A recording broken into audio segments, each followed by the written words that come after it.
Guys I am very sorry, আসলে আমি যে মানে পাস্তার যে ব্লগটা করবো ওটা করতেই ভুলে গেছিলাম গাইস। আমি রান্নার পরে মনে হলো যে আমি তো ব্লগ করতে ভুলে গেছি। Guys I am extremely sorry.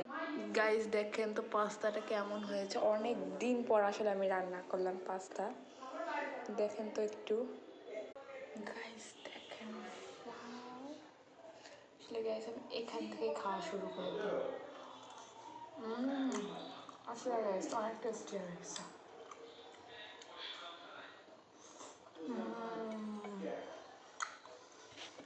নিজেটা না নিজেই প্রশংসা, আপনারা তো প্রশংসা করবেন না।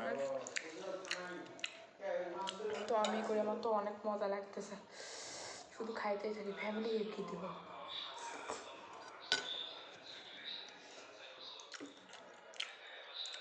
তো গাইস বাই বাই। আমি এরকম পাস্তা ভিডিও আপনাদের মাঝে নিয়ে কোনো আপনারা টেনশন করেন না, জাস্ট কয়েকদিন ওয়েট করেন গাইস। গাইস কেমন হয়েছে আপনারা কিন্তু প্লিজ একটু আমাকে বলবেন কমেন্টে গাইস। সবাই একটু লাইক কমেন্ট করে সাবস্ক্রাইব করে দেবেন চ্যানেলটা। Bye bye.